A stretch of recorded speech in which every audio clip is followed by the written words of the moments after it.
que quer uma mulher? Essa é a pergunta de milhões que, como a gente viu na aula passada, Freud se fez ao longo de toda a sua obra, na sua investigação sobre a feminilidade, sobre a sexualidade feminina. E hoje a gente vai então fazer esse percurso e compreender por que essa questão permanece tão enigmática até hoje. E aqui eu já vou dar um spoiler para vocês. É porque talvez não exista uma única resposta para essa questão. Então vamos lá, vamos percorrer aqui agora a teoria de Freud na busca de responder essa questão: o que quer uma mulher? Mas a gente já vai começar do final, porque tem uma frase dele até muito conhecida no texto A Feminilidade de 1932, que ele dá a sua resposta para essa questão. Vejam só o que ele responde. Se desejarem saber mais a respeito da feminilidade, indaguem da própria experiência de vida dos senhores, ou consultem os poetas, ou aguardem até que a ciência possa dar-lhes informações mais profundas e mais coerentes. Basicamente tentei, mas não consegui encontrar uma resposta para essa pergunta. E aí ela acaba permanecendo como esse ponto enigmático. Mas será que é tão enigmático assim? E é isso que a gente vai investigar não só nessa aula hoje, mas nas próximas e no novo curso de psicanálise feminino. Mas vamos então, no início. Para a gente começar a falar, do que quer uma mulher, primeiro a gente tem que fazer uma diferenciação aqui. O que é uma mulher? E aí, se a gente for pensar em duas categorias que a gente utiliza socialmente para fazer essa definição, a gente tem o sexo e o gênero. Afinal, menina ou menina é a primeira forma que até então nos designam quando chegamos ao mundo com base numa diferença anatômica que está inscrita no nosso corpo e que é definido como um sexo biológico. Mas acontece que em determinado momento a gente passa a lidar com essa diferença anatômica não só pela diferença que está inscrita no corpo, mas pelas identificações a partir de padrões ideais próprios de cada gênero que é construído socialmente. Então, quais são as características esperadas para um gênero masculino, quais são as características esperadas para um gênero feminino, e que tem tudo a ver com aqueles ideais de feminilidade que a gente viu na primeira aula.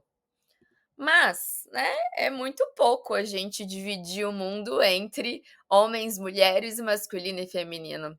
A gente prefere pensar aqui na psicanálise, a partir de posições subjetivas, porque a gente também observa que pode haver um desencontro aí entre o que é esperado pelo sexo biológico inscrito no corpo e essa identificação de gênero, e que inclusive tem pessoas que nem vão se identificar com gênero nenhum, que são as pessoas não binários. Então, a gente tenta pensar agora essa questão do feminino e do masculino como posições subjetivas que não necessariamente têm a ver com o sexo que você nasce ou com o gênero que se identifica. Freud, desde o início da teoria dele, ele marca essa questão da diferença entre os sexos a partir dessa diferença anatômica, mas dizendo uma coisa muito diferente, que é, quando as crianças estão ali, no início do desenvolvimento da sua sexualidade, inicialmente elas entendem que meninos e meninas elas são anatomicamente iguais, elas não percebem essa diferença. Até que eles se deparam visualmente em algum momento, e aí, ao invés de pensar, tá, somos diferentes, o que se pensa é, a menina não tem porque ela perdeu. Então, cria-se aí, a partir daí, o que ele chamou de complexo de castração. As meninas castradas, porque elas não têm aquilo que os meninos têm, e os meninos com esse medo de perder, porque eles já conhecem alguém que perdeu aquilo. Isso tudo, para dizer de uma condição muito mais de um desenvolvimento psicológico em relação à falta, Então, como a gente vai inscrever isso psicologicamente? E aí, Freud vai trazer, o mito do Édipo para construir toda essa teoria da castração, do complexo de Édipo. Então, nesse momento que se identifica ali a diferença anatômica, também tem outro ponto que é o lado do gênero, que é o momento ali da identificação. Então ele diz que, né, a criança ela começa a se identificar ali com os adultos que estão ofertando esse cuidado, esse papel parental, para assumir lá na puberdade uma identificação masculina ou feminina, que é o construído socialmente, que é o esperado, né? E aí o Freud denomina então esse complexo de Édipo um fenômeno central da sexualidade e que vai ser composto por desejos amorosos e hostis que a criança sente em relação a esses adultos e que vai possibilitar ela essa série de identificações, né, para que ela comece então a formar essa identificação com o gênero. E aí aqui eu trouxe duas tirinhas das traumáticas aventuras do filho de Freud, do Pátio Urbano, pra gente ilustrar um pouco mais. Acho que o complexo de Édipo é algo que, né, a maioria das pessoas, pelo menos, já ouviu falar. A gente tem um imaginário sobre ele e acho que a ideia também é a gente desconstruir um pouco aqui o que seria, né, esse imaginário. Mas bom, Freud está ali atendendo um paciente, e o paciente assim, como assim eu não superei o meu Édipo? Não entendi. Freud fala, espera um minuto. E aí ele chama o filho dele. Garoto, o que você acha da sua mãe? Ela é incrível, linda e amável, não há mulher igual no mundo. E o que você acha de mim? Um empecilho, feio, detestável, e se pudesse, eu mataria. Você ainda age assim, entendeu agora? Isso para dizer, né, que não é sobre a criança ter o desejo e a vontade de casar com a mãe, ficar com a mãe, matar o pai. Essa é uma forma que a gente tem também para ilustrar justamente isso, que é como que a gente faz, né, no nosso desenvolvimento para entender qual que é o nosso lugar no mundo, qual que é o nosso lugar diante dessas pessoas que nos colocaram no mundo, ou não só colocaram, mas que estão ali ofertando esse cuidado para que a gente se desenvolva. E isso vai se dando a partir, então, né, dessas identificações, tanto amorosas quanto hostis, que acontecem para ambos, né, os genitores ou os cuidadores. E aqui tem um outro lado que seria o complexo de Édipo feminino, que é a filha do Freud contando para ele um sonho. E aí ele pergunta, então, esse foi o seu sonho? E ela diz, foi. Ele diz, bom, você não pode matar a sua mãe. Nem se eu fizer parecer acidente. Então, ele vai construir, né, esse ponto do complexo de Édipo, dizendo que o menino ele resolve esse complexo de Édipo quando ele renuncia à mãe como seu primeiro objeto de amor, porque ele teme que esse pai, então, vai castrá-lo e aí ele acaba se identificando com esse pai. Quando ele está construindo a teoria, ele percebe que tem uma questão aí, que é, bom, mas a menina também tem a mãe como primeiro objeto de amor. Então, o que que faz ela abandonar esse primeiro objeto de amor para depois, então, direcionar esse amor ao pai? E é a partir daí, então, que ele começa a pensar mais sobre o desenvolvimento da sexualidade feminina. Porque se antes ele pensava muito em relação a esse pai, agora ele vai entender que é muito importante para entender o que, que é uma mulher e o que quer uma mulher, percorrer a relação da filha com a mãe. A partir disso aí também é que ele vai, então, né, introduzir uma parte muito polêmica da teoria dele, quer dizer que mulheres têm invejas do pênis. E aí eu trouxe também essa charge para ilustrar, que é, né, a filha do Freud, então, conversando ali, dizendo, Edgar, papai disse que meu pênis não crescerá. Isso deve ser coisa daquela mulher, aposto. Aquela mulher, a mãe dela. Freud, ele vai fazer uma equivalência entre o ser mulher e o ser mãe. Então, ele pensa o seguinte, a construção dele, que quando a menina constata que ela e a mãe são castradas, a menina vai tomar o pai como objeto amoroso em busca daquilo que falta na mãe e nela própria. A inveja do P, né, culminaria então não só nisso de buscar o pai, né, como esse objeto amoroso, mas também de ter um filho, porque essa seria a via que a menina poderia tornar-se verdadeiramente uma mulher.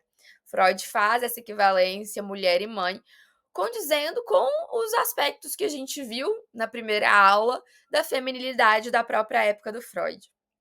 Em relação a essa polêmica, né, da inveja do P, por que eu coloco até a inveja do P aqui? Porque realmente eu acho que ele estava muito certo em relação a essa inveja, mas não era do órgão sexual. A inveja do pé é justamente a inveja do poder que os homens têm nessa sociedade patriarcal e nos lugares que nós mulheres somos colocadas a partir disso. Então, sim, também gostaríamos de ter todo esse poder, todo acesso a isso, né? Então, Freud, ele vai fazendo toda essa construção para no final da sua obra reconhecer que não foi capaz de oferecer respostas sobre a feminilidade, mas, né, que bom que ele ao menos olhou para isso, se questionou e hoje nós estamos aqui justamente para continuar a pensar, né? E eu acho que fazer essa separação também, o que, que é um homem pensando sobre uma mulher e o que, que é essa mulher com essa vivência pensando sobre si. E ele vai nos convocar pensando, então, sobre essa relação entre a mulher e a mãe nas fases primárias, porque ele pensa que é aí que talvez tenham algumas respostas para essa questão. Na próxima aula a gente vai ver sobre essa relação entre mãe e filha, mas antes eu queria trazer aqui um pouco do Édipo em Lacan, porque eu penso que ele nos ajuda a pensar muito além dessa historinha, né, de odiar o pai, amar a mãe, amar o pai, odiar a mãe. Tem muito mais a ver com a nossa constituição enquanto sujeitos. E então ele vai dizer que tem 3 tempos ali. Num primeiro momento, a criança acredita ser o objeto do desejo materno, então que ela seria aquilo que completaria a mãe, a falta da mãe. Então, quando a gente pensa o falo, a gente pensa nisso que seria um elemento que imaginariamente completaria, né, a falta que todos nós carregamos. Então, nesse primeiro tempo, a criança pensa se ela é ou não o falo, né?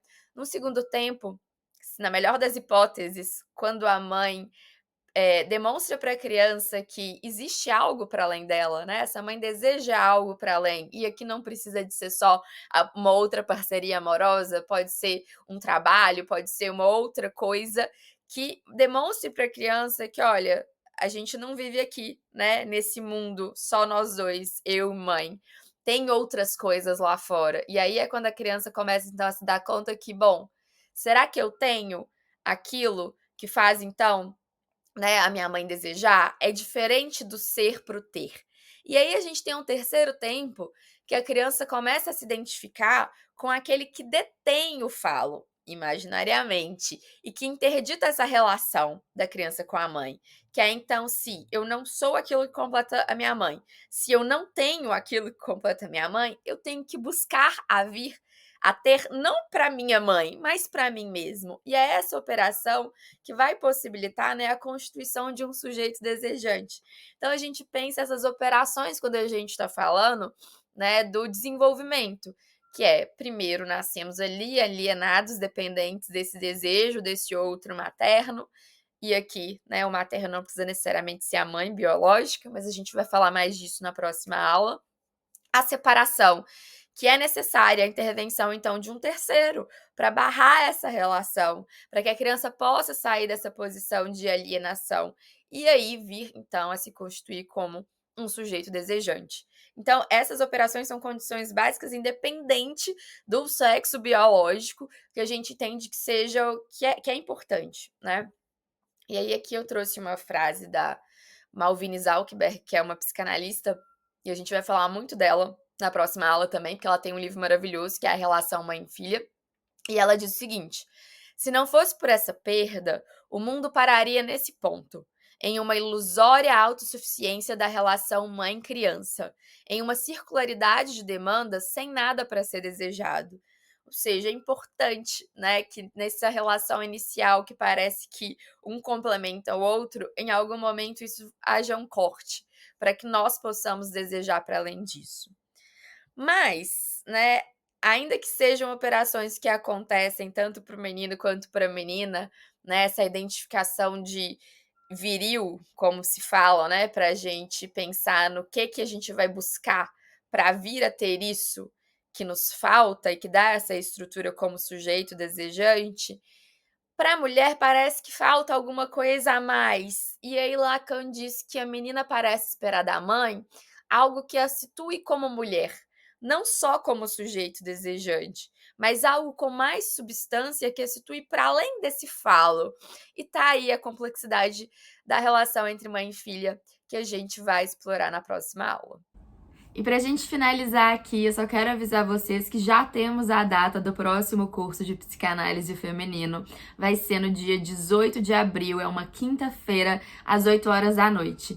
Então me acompanha lá no Instagram que em breve eu vou divulgar todas as informações de inscrição. E nos vemos na próxima semana para a próxima aula entre mãe e filha.